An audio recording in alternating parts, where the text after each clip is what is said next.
All right, friends. Today I have a bit of a different conversation perhaps for us, but something that is really timely. So I'm so grateful that our friend Douglas Kruger is up in the middle of the night. What is it, 2 a.m. for you right now? 2 a.m. and some spare change, yeah. Oh my gosh. Well, thank you so much for rising and shining with us today. Douglas is the author of several books, including the hard-hitting new release, Political Correctness Does More Harm Than Good: How to Identify, Debunk, and Dismantle Dangerous Ideas. Douglas's previous books have focused on topics like wealth and poverty and how different belief systems contribute to each other. He hosts a YouTube channel dedicated to debunking terrible ideas, which is called BreakingWoke. And I am so grateful to hold this space with you and have this on our show here today. It's a great pleasure, and do forgive me if I'm a little tired and slower-witted than usual. If you see me struggling with a word like cat or dog when what I meant to say was U.S. constituency, then please just forgive me. It's the lack of sleep.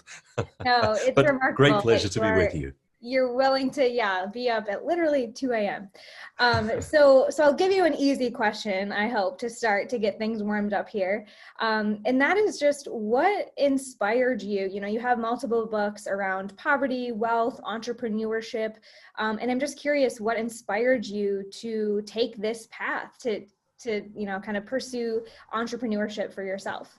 Yes, the story behind the first book is very much the kind of theme of thinking that led into the new book on political correctness, which was I wanted to write the book that I wish someone had given to me when I was in my early 20s. There are so many things you have to figure out the long, hard, slow, stupid way. And it's the sort of thought processes that are in some cases very obvious and in some cases a bit more subtle and nuanced, that you actually need someone with a bit of experience to take you under their arm and say, try it this way, don't go that way, here's the thinking underpinning it. And the first book of that nature was titled, perhaps somewhat combatively, Is Your Thinking Keeping You Poor? And it's subtly different from what you might call a sort of a typical get-rich-quick book. In fact, it looks at the opposite. It says, what holds people in these generational cycles of poverty? And what is within their ability to bring to bear on the situation in order to get out? And my own reason for writing this is I kind of straddle two worlds in a strange way. I grew up in an area that was relatively well off, but as the odd kid out. And I often I say whenever I speak on this that it's the little things that give you away. Like we have the British school system where you would wear a blazer to school. And your first day of school, the blazer is too long because it has to be. And then 3 years later, the blazer is up here somewhere because it's the same blazer and you've started growing. Yeah. So that was my reality. And I went to the school that was relatively well off, sort of middle to upper class bracket and income bracket. And it was just this dawning consciousness as a very young kid that there are different worlds and different sets of answers, and we seem to be stuck in one but watching the other one. And that was the genesis of asking these questions. What are the differences in thinking? And that led me to 20 years worth of trying to unravel those answers, which became the book. And in the process of doing that, I discovered that there are two sets of answers to many problems, both to the problem of wealth and in many senses to the problems of life. There are the politically correct ones, the easy, comforting ones that we are often told. And then, unfortunately, there are the true ones. And very regularly, the two have nothing in common. So that really was the kind of genesis of thinking about it for me. Wow. A couple of things in there that really stand out to me that I hear from a lot of entrepreneurs is that there's something that happens in our childhood that spurs our path, right? So for me personally, like I wasn't the girl with the lemonade stand, like selling baseball cards. Like I didn't have that like entrepreneur vision for myself. All I knew is that I wanted to do something different. And I'm hearing that you had maybe that kind of sense as well from a young age. Yeah. And then asking great questions is what leads you to figure out, what you are when you grow up, right? Yes. And what you're saying, or what I'm hearing, is that you asked good enough questions to challenge conventional wisdom. the things that Yes. we're told, that we're just expected to do. And I think that's true of everyone who, blazes a trail or does something outside of the box or starts their own business. So I can relate to that a lot. And we are in very different contexts. Okay. I grew up in small town Wisconsin. You grew up in Johannesburg. But some of these questions, I'm curious, what were those things that you started questioning that have led you to this book? Yes, well, the first thing was quite an emotional one. When I was about 12 years old, I had my baby sister was born, and there's now obviously this 12-year age gap between us. And we went through one of the roughest periods of our lives at about the time that she was an infant going on sort of 1 year of age. And there was something that was very poignant to me, and it almost became the thing against which you rebel, the thing that drives you, almost a horrifying image of what you don't want, which was at the time we went through some rough times, and our local church supported my family with food baskets. And it's a strange mix of emotions, because on the one hand, you're a little embarrassed that someone has to help your family, and on the other hand, you're very grateful that someone is actually doing so. And one of the things that they would regularly bring around within these gift baskets was a small box of baby formula for my younger sister. And I can just remember looking at this little box of baby formula and feeling vulnerable. You'd go to bed at night and kind of worry about your place in the universe and think everything about this, it's not okay. So it doesn't start off as any kind of an intellectual pursuit. It starts off as something deeply personal, something that hurts a little, and you say, what's going on here? After that, you start to seek out the answers. And I think if you've been through something a little harder in life, you're perhaps more willing to hear the difficult answers and to ask the difficult questions. There's maybe a necessary element of courage to asking questions like this, because it's easier not to. When it comes to anything to do with, say, politically correct answers or the nice version of reality, it is much easier just to go with the flow. So sometimes it does take a little bit of hurt, a little bit of brokenness to make you face reality and say, what is really going on here and what actually works? Then beyond that, you've got to have the courage to hear the answers, because many of them are not nice. And I'll give you just an example from my context, and I suspect this is very similar from what I view from the outside in the United States as well. Yeah. Many of our discussions here around wealth and escaping poverty, and we have a massive poverty rate in this country. We're a strange balance of first world and very impoverished communities. The discussion always seems to start with the words, government should. Now, a couple of the things that I've written, and in fact, a book coming out next year, gets quite hardcore on this, that says, stop right there. Government should nothing. Government is largely the problem. And there's a lot of sort of sound economic thinking behind that in terms of why starting the discussion with government should is exactly the wrong way to go. So it does require thinking against the grain. It does require originality, but not all of it is as bleak as I make it sound. A lot of these answers that we then discover are wonderfully freeing truths that you can do things with. Personal responsibility, right? 100%, yeah. I think this and that's it in a nutshell. Right. And, one of my mentors, Jack Canfield, who wrote the Success Principles, this is success principle number 1 through and through, that when you take 100% responsibility for everything in your life, I'm talking even the weather, the election, like we are all choosing to get wrapped up in the conversation or to live in a place that has crappy weather. Like you're not a tree, you can get up and move, right? Absolutely, yeah. And this is so hard to hear, like you said, because I don't think it's necessarily natural, but we have been socialized to look outward for everything, for validation, for how to eat, for what's right and what's wrong. We are so, and we don't go to look at ourselves to be the blame when really it's all our fault. Everything is all our fault. Absolutely. That accountability is just so important. I mean, it's the foundation, it's the heart and soul of everything. Absolutely. And I think that what we're seeing right now, and I know you wrote a book about business and coronavirus as well, is that people who are waiting for the government to buy them out or tell them what to do, they haven't done much in the last 9 months. Where, Douglas, how many books have you written in Oh my gosh, I've lost count. I actually, I had a strange confluence of things. finding Yes, the absolutely. opportunity and not waiting for the government or a virus or a vaccine to come and save the day. It's Yes, not for easy. sure. And in fact, just touching on some of the sort of the core ideas in that book and how they relate to accountability, I mean, it's exactly what you're saying. The folks that I've seen really prosper through this period and use the time wisely have done several things. The first one is they've asked, what is within our control right now? Certainly, a lot of things are off the table. We had quite strenuous lockdowns in which, for example, certain industries just died an absolute death. But the question then became, all right, if you can't do that, what can you do? Can you speak to your customers in different ways? Can you serve the same people with something else? Can Mhm. you separate out the point of sale from the point of delivery? Because those time periods can actually be divorced from one another, and that can be enough to get you through. But possibly one of the most clever things that people have been doing is to position themselves for success on the far side.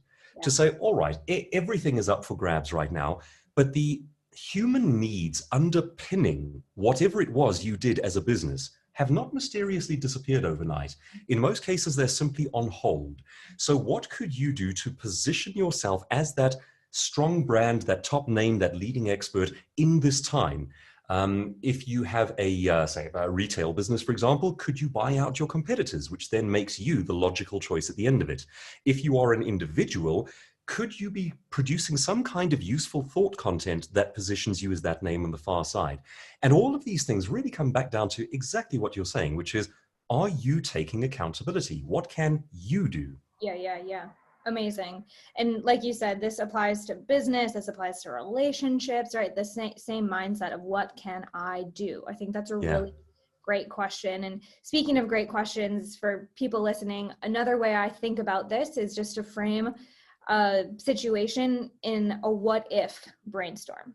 Okay, so we Yes. know what you can or can't do maybe, but like you're saying, what if we bought out competitors? What Yeah. if we shifted our brand messaging? That what if sentence stem has been so helpful for me, especially in these last few Absolutely. months. Um, Yes, and what it does is it actually takes you out of the noise in your own head. It gives you a framework by which to look at a mess and just to think about it differently. And there are a couple of great books on this one. One that springs to mind, I can't recall the author's name, is titled A More Beautiful Question. That's a very good one. Edward de Bono, the guy who does lateral thinking, has got some great books on that as well. And just some very clever, very simple ways of zooming back from your problem and asking different questions about it in order to see different things. And it's amazing how powerful that can be. You know, you don't even need the technique so much as just the willingness to try it. yeah, yeah. Yeah. So we're warmed up. I gave you some easy questions, right?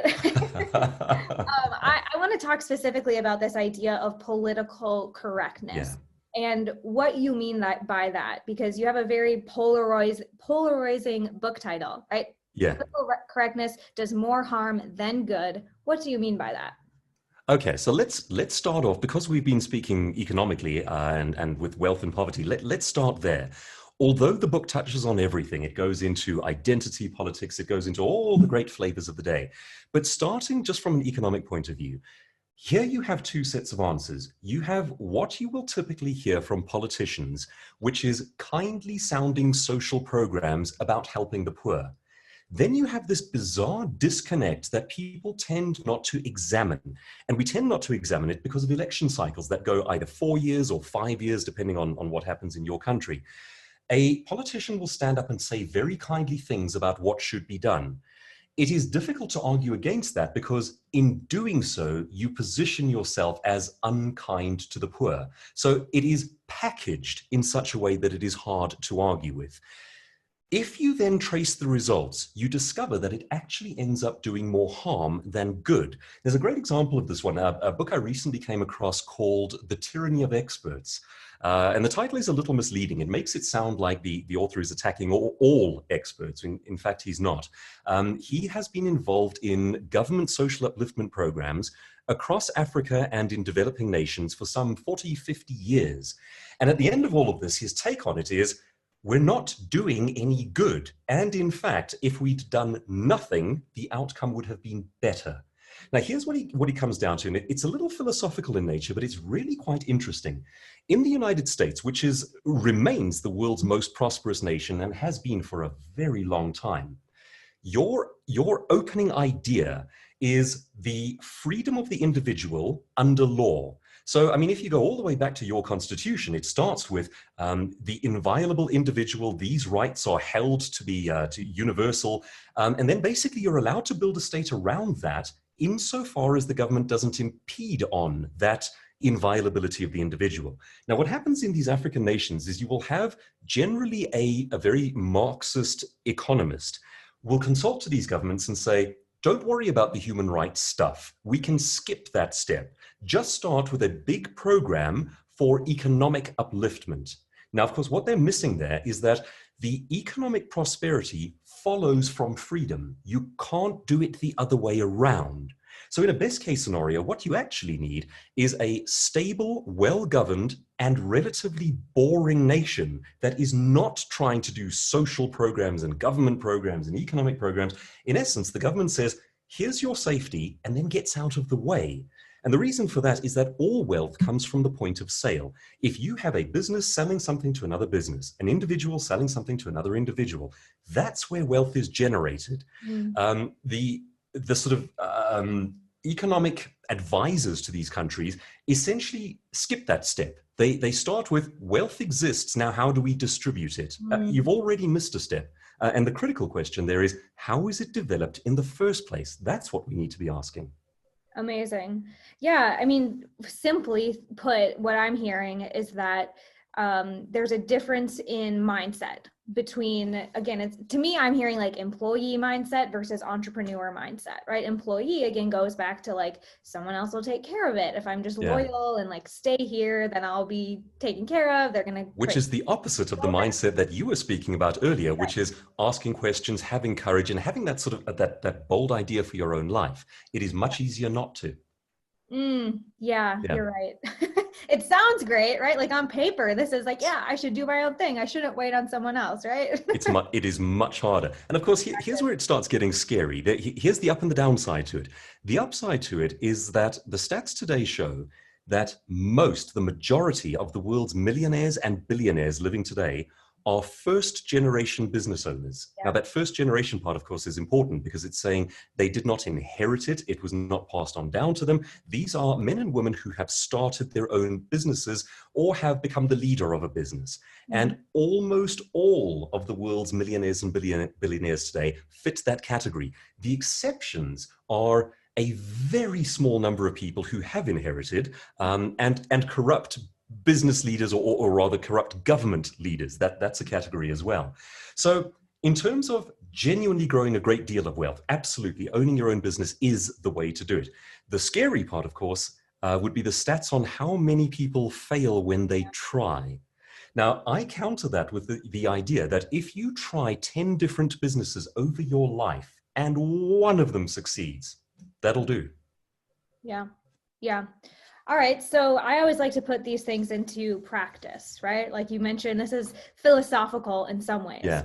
And, you know, the subtitle leads me to believe, and some of the other work leads me to believe that you have a plan in place here, right? To actually help us identify bad ideas and, you know, create better ones. So yes, for folks listening, how do we embody what you're talking about? Okay, so the very first thing that I point out is that most politically correct thinking tends to be very emotional in nature. And unfortunately, and this is why it's so hard to dismantle and to debunk, it tends to hide behind this language of kindness. Yeah. And it uses terminology that implies that it is obviously doing the right thing. So the starting point is very much what a US commentator, Ben Shapiro, talks about when he says, you know, facts don't care about your feelings. And it's this notion that if you go searching for the truth, it might not be what the kindly sounding narrative has been sort of presented. So Can you give us an example? Like what would be a narrative or a kind philosophy that we're just blindly accepting or need to challenge? All right, I'll give you a very challenging one, and this is possibly one of the sort of most challenging topics of the day, is the issue of children and transgenderism.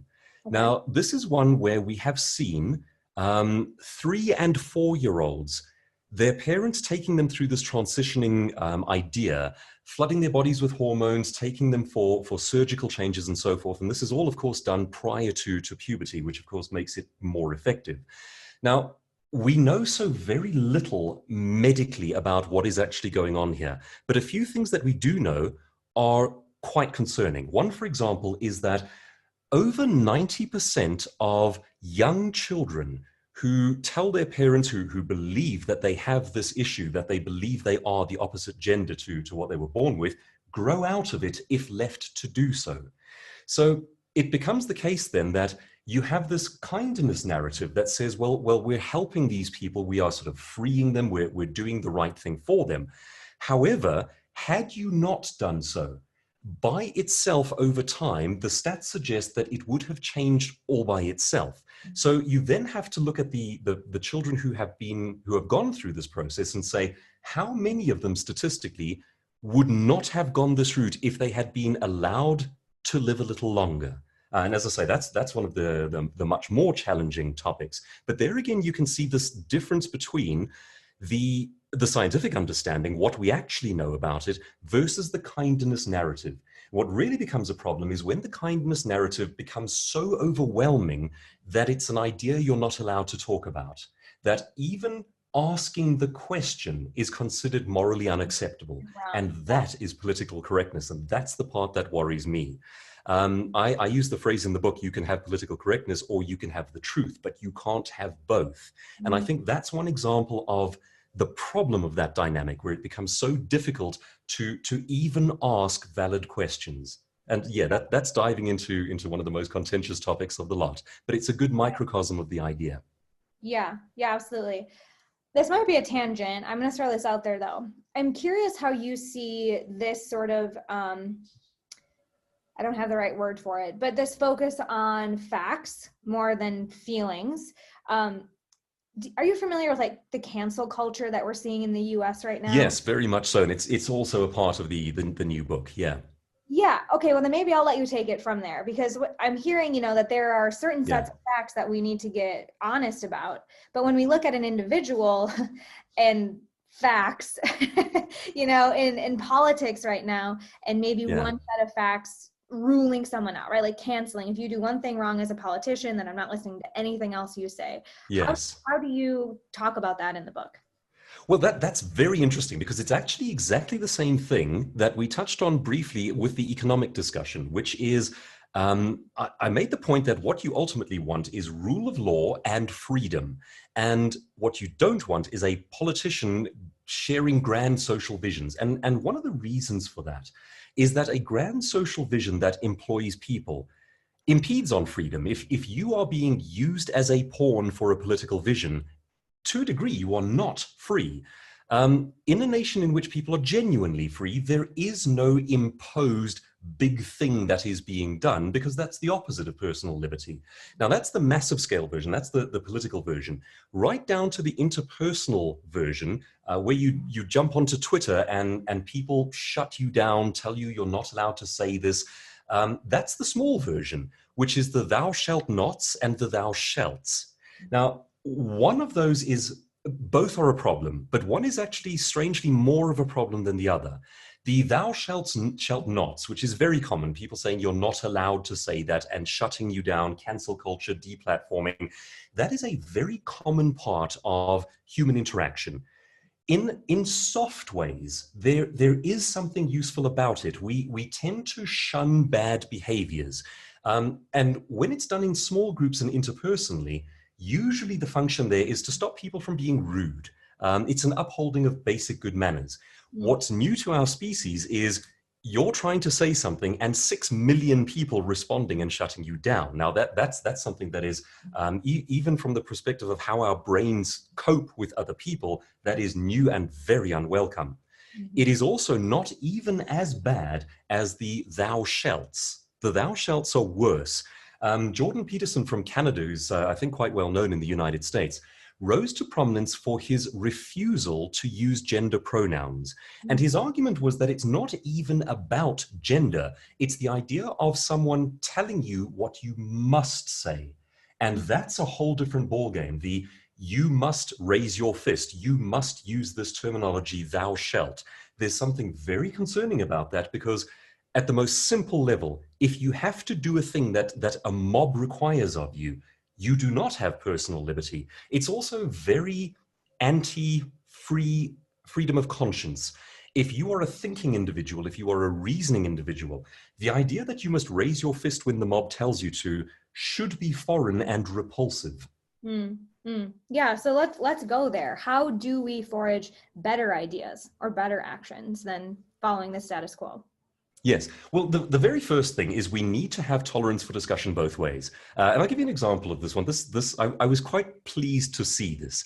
I'm well aware that this topic of debunking political correctness is a very contentious one. And it really does sort of split politics in two. I mean, it really is. It's kind of, I'm standing on what you might call either the conservative or libertarian or classical liberal side, and I'm throwing stones at the radical left. It's as simple as that. Now, I submitted an article on this to a group called Mensa in the United Kingdom for their consideration. And Mensa is a group called the High IQ Society. So these are some fairly bright people, but they love to argue. And the editor wrote back and said, I strongly disagree with everything you're saying, but I'm going to publish your article. and that's fantastic.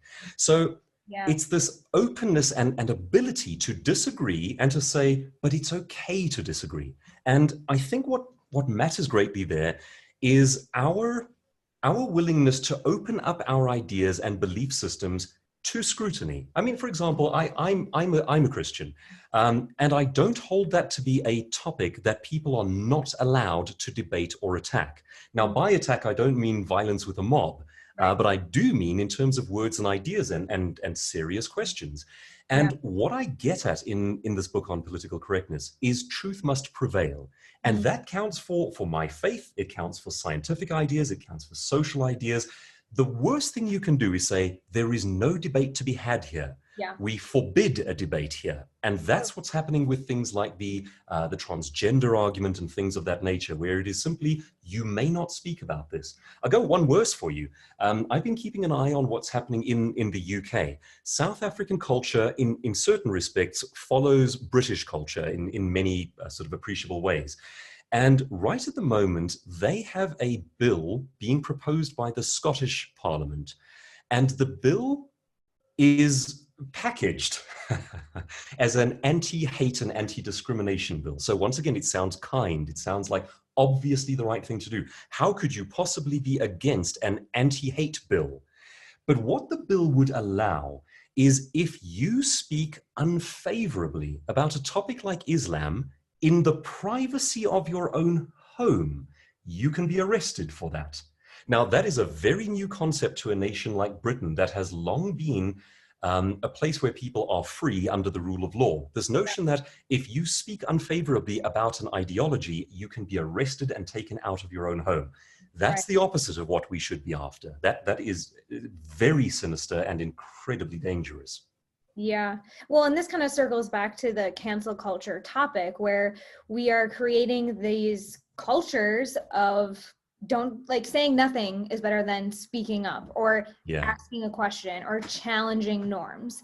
It sounds like, this is being put into practice in other countries. We just watched something recently about, countries in the UK having mandatory lunches at school, which is a great thing, but they're giving pork. And so people who have beliefs against pork, then those kids don't eat.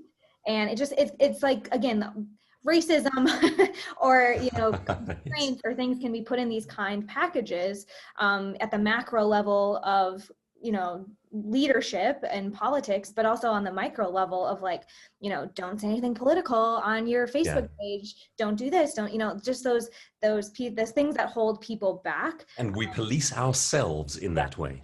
Yeah. And in fact, it's something that most people are not aware of. The very first use of the term political correctness, it's not a Western invention. It comes to us from Soviet Russia. So, I mean, it is directly from the communist government of the time. Scholars trace the earliest use of the phrase politically correct to the year, it's somewhere between 1921 and 1922. And it was used on purpose in a communist government propaganda piece and disseminate it as a way in which to control the population. The basic idea is you cannot police every single human being yourself as the ruling tyranny. But if you can teach people to do it interpersonally, that's job done. So you teach them to be afraid of one another. You teach them which topics they may not speak about and so forth. We have some strange things coming out of that one. I mean, at the fall of the Soviet Union, people from places like Poland were uniquely able to fool lie detector tests because they had spent so much time under that kind of pressure. Yeah, this don't let people know what you're thinking. If you're asked, give the desired appropriate response and so forth. And I mean, what an unnatural way to live. And also just what an anti-scientific way to live. The best ideas should prevail, and that's messy. And it requires that we be able to put our egos aside, debate the living daylights out of things, argue with one another, and then go and have a beer afterwards. I mean, that's what we're after. Yeah. And to add in one last layer on this before we hopefully put this in a nice gift package for people, what we're seeing in the US right now with a very tense election. Okay, we're recording this Thursday, November 5th, 2020. We still know who everybody's looking at Nevada and going, dude, what are you doing? Yeah, like we were not meant to spend this much energy on Pennsylvania and Nevada, but we're doing it. Yeah. And so what we're seeing is just like polarization and so many right versus wrong. And we're dealing with this whole like fake news. So what I'm hearing from you, Douglas, is like we need to get back to facts and have healthy debate, and then move forward and not decide whoever wins this or that or what we call whatever is right or wrong. Because there's always room for debate. Like even when we bring it down to real facts, there are people's perspectives and opinions, and we just have to be okay with that and quit saying someone is going to be right. Like and I think you've also hit the nail on the head there with this idea of the facts mattering. So you can look at this from the perspective of the fake news phenomenon and how much of a problem that is. And a sort of a parallel concern to that one is the sort of retelling of history. Ideas where we go and look for statues to pull down and so forth. And I know that's been one for you guys as well. I remember watching on Sky News a few years ago when the Taliban pulled down these 2,000-year-old Buddha statues. Now, I am not a member of the Buddhist faith, but I look at that and I go, that's part of human history. 2,000-year-old monuments carved into a stone wall, and there they are being torn down and blown up in the whole trip. And I think we make a great mistake when we look back on history and try to morally preside over it and say this history is good and that history is bad. I'll give you an example of that one from my own nation. We are going through this exercise at the moment of which monuments do we pull down. And the one that's sort of most under attack at the moment is one from a gentleman named Cecil John Rhodes, who is an English colonialist and a bizarre figure. And that's, of course, where the problem comes in. You go, well, from where we are with today's woke modern viewpoint, we look back and we judge that. Now he must go. And you go, well, let's take a different example. There is Shaka Zulu was a famous warrior chief in South Africa. He was also an absolute nutcase. I'll give you a practical example of this one. When his mother died, he brought together several hundred pregnant women, and he had them killed in front of him and had the babies torn out in order to try to understand how life works. Now, let's stop there and say, can we say that this is a morally problematic person? I think the answer is yes. Now ask me, should we tear down his statue? No. It's part of history. This is a terrible man, a great man, a significant man. This is history, and we learn from it. We don't try to impose our visions of what the past is or should have been. We look at it warts and all, and we tell the truth. Of course, the great project at the moment is to try to look at American history and paint it as this dark, racist slavery, that it was sort of founded in shame. And I go, that's not an accurate picture. It's a narrative. It has the warts and all, but tell the truth. Yeah. Yeah.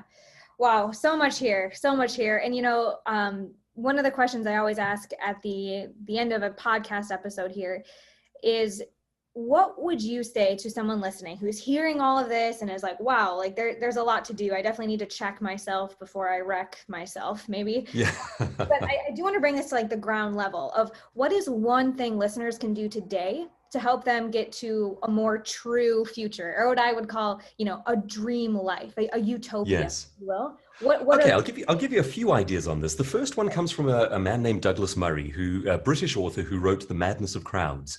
And he points out that in a best case scenario, when it comes to all the political debate and the left and right and so forth, what we actually want is to get on with our own lives. And the reason that he says that is, if your whole sense of yourself is invested in one side or the other, your entire life is going to be the cycle of wins and losses, and you will never find something that is deeply gratifying to you. It's almost like your happiness depends on what's going on the outside. And he says many of the battles are worth fighting, but it cannot be who you are. You've got to have other interests. Go read a good book. Go fall in love. Go have an adventure. To become Hobbit-like. Walk out of your door and see where your feet take you. And the other one is I want to just comment yeah, on myself that. as well. I want to comment on that one really quickly, Yep. because like we've been saying throughout this call or this conversation, is that it's not always easy to do that or to be seen as the person doing that. So Yeah. timely, because of all the election weirdness and whatever, I was like, we just need a change of scenery. We're going to go to San Francisco and go to the beach for 24 Yeah. hours. And I posted on Instagram, and it's like polarizing that we went to the beach and had a great time and the rest of the world is anxious. And it's like, it's just as much energy to be worried as it does to be joyful. And like, we got to keep living our life. Absolutely. And I think the way that I try to take that on board is that, the way we're built as human beings, if 99 people give you comments and one person says something disapproving about you, which one are you going to go to bed thinking about? And when you know that, and when you know that it's true for everyone, you can, to a degree, compensate and mitigate against it. You simply have to tell yourself, social media hatred is not real. It's a storm of words, in most cases with very little in the way of consequence. And it is hard at first to extricate yourself from being so deeply invested in that. And I think especially for young people, there's a lot of research that's quite troubling about how self-harm and suicide are dramatically up among young people who get deeply involved in social media, and that the link is quite strong. And it's at that age, you don't have the experience, the wisdom, the maturity to be able to say, this actually doesn't matter. And even if my whole class is shouting at me over Twitter or over whatever forum, it's not real. And I think sometimes it takes an older person to point that out, and to say to the younger person, I know you don't get this right now, but it's okay. It doesn't matter. Okay. Amazing. I think, like having your peace, having healthy debate, and then, also having hobbies and the rest of your life, and, kind of getting out of again, I think it goes back to this, like you're good or you're bad, no matter how you do it. So that's super helpful. And I think there's a lot here for folks to digest. I think you gave some really great concrete things that we can start shifting our perspective on, right? Asking better questions, looking more critically at facts versus feelings, so that we can be more, I guess politically correct isn't the right word, but at some point, we can become more correct, perhaps. Yeah. So, Douglas, I would love for you to tell folks where they can, purchase the book and continue this conversation. Fantastic, thank you. And you mentioned the virus-proof one.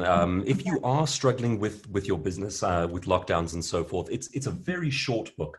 It's been published all around the world, Virus-Proof Your Small Business. Now, I'd love to hold up the new PC one, but I don't have it, which is quite bizarre.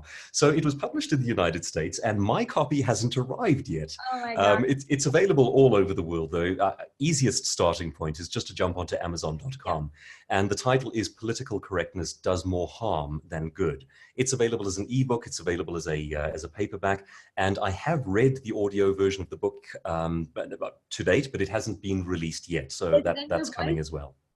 I'm sorry, I missed that. Did you read it in your voice, the audio? Yes, I did. And I tried to sound as deep and intelligent as I possibly could. No, you've enjoyed listening. This is such a great radio voice that you have. Well, thank you. Thanks so much. I think I've got a bit of an echo around me in the kitchen here, but the audio recording doesn't. That was done in a proper studio setup.